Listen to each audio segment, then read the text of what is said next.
पाकिस्तान सिर्फ 24 साल बाद अपनी सिल्वर जुबली का जश्न मनाने से पहले 2 लाख होकर कौम को एक अजीम सानहे से दोचार कर गया। आज इस वाक़े पर कई दहाइयां बीत चुकी हैं, लेकिन ये तय नहीं हो सका कि यह सानहा क्यों रूनुमा हुआ और इसकी जिम्मेदारी किस पर आयद होती है। उस वक्त की सियासी क़यादत पर जिसने मशरकी पाकिस्तान के बारे में बेइतनाई का रवैया इख्तियार किए रखा, या उस वक्त की फौजी क़यादत पर जिसने साजिशी अनासर की सरगर्मियों के सद्जवाब के लिए मुनासिब हिकमत अमली इख्तियार न की, और आर्मी एक्शन उस वक्त किया गया जब सूरत हाल इंतहाई संगीन हो चुकी थी। हालात को इस नहज तक पहुँचाने के लिए दुश्मन ताकतों ने मुत्तहिद होकर बंगाली अवाम के ज़हनों में मगरबी पाकिस्तान के लिए नफरत के बीज बोए और उन्हें बगावत पर आमादा किया। किसी ने हुकूक की जंग लड़ी तो किसी ने मुफादात की, कोई आज़ादी का अलमबरदार बना तो कोई गद्दारी का मुर्तकिब ठहरा, कोई मंजर पर रहा तो कोई पसे मंजर में। लेकिन अब इस वक्त की सूरत हाल को ज्यादा बेहतर अंदाज में समझा जा सकता है, क्योंकि हमूदुर रहमान कमीशन रिपोर्ट के मंजर-ए-आम पर आने के बाद काफी हद तक हकाइक वाज़ेह हो गए हैं। कमीशन ने इन अवामिल को बेनकाब करने की कोशिश की है जिनकी वजह से मुल्क दोलख्त हुआ और तारीख़ इंसानी के वो होलनाक वाक़यात रूनुमा हुए जिनको पढ़कर इंसान शशदर रह जाता है कि इन वाक़यात का ज़ुहूर इंसानों बल्कि इस्लाम के नाम पर हासिल किए गए मुल्क के मुहाफ़िज़ों के हाथों ज़ुहूर पजीर हुए।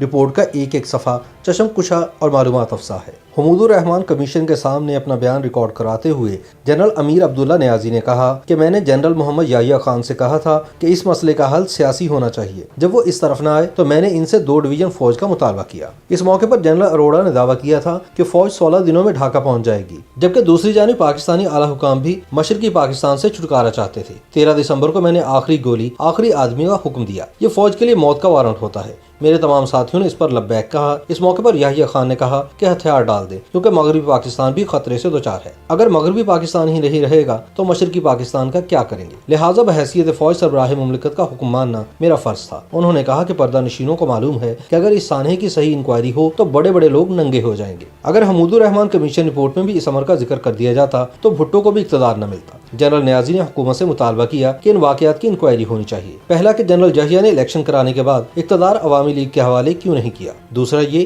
कि मशरकी पाकिस्तान में बंगालियों के खिलाफ फौजी ऑपरेशन का फैसला क्यों और किन हालात में किया गया। याकूब खान, टिक्का खान और मेरा इसमें क्या किरदार था। तीसरा ये कि मगरबी पाकिस्तान ने मशरकी पाकिस्तान का दिफा क्यों नहीं किया, जबकि मगरबी पाकिस्तान में फौज की आला क़यादत समेत तमाम मशीनरी मौजूद थी। लिहाजा जब तक मगरबी पाकिस्तान के किरदार का सही जायजा नहीं लिया जाएगा ये मसला हल नहीं होगा। जनरल नियाज़ी ने कहा कि मशरकी पाकिस्तान में 3000 मुरब्बा मील के दिफा के लिए 45,000 फौज मुख्तस की गई थी, जबकि उन्हें भारत की 5 लाख फौज का सामना था। इसके बरक्स मगरबी पाकिस्तान में 4.5 लाख फौज मौजूद थी, जिसमें 5 डिवीजन फौज इसलिए रखी गई थी जब वक्त जरूरत मशरकी पाकिस्तान जाएगी। मगर जब 21 नवंबर सन 1971 को मशरकी पाकिस्तान पर हमला हुआ तो याहिया खान ने जवाबी हमला करने की बजाय कहा कि मैं क्या कर सकता हूँ, सिर्फ दुआ ही की जा सकती है। 13 दिन तक मगरबी पाकिस्तान की जानिब से कोई मदद नहीं की गई, यहाँ तक कि अक़वाम मुत्तहिदा से भी रुजू नहीं किया गया, जबकि आगा शाही ने मशवरा दिया था कि अक़वाम मुत्तहिदा में जाना चाहिए। इन मशवरों पर अमल न करने की वजह से मगरबी पाकिस्तान का 5745 मुरब्बा मील का इलाका भी जाता रहा। अक़वाम मुत्तहिदा के सेक्रेटरी जनरल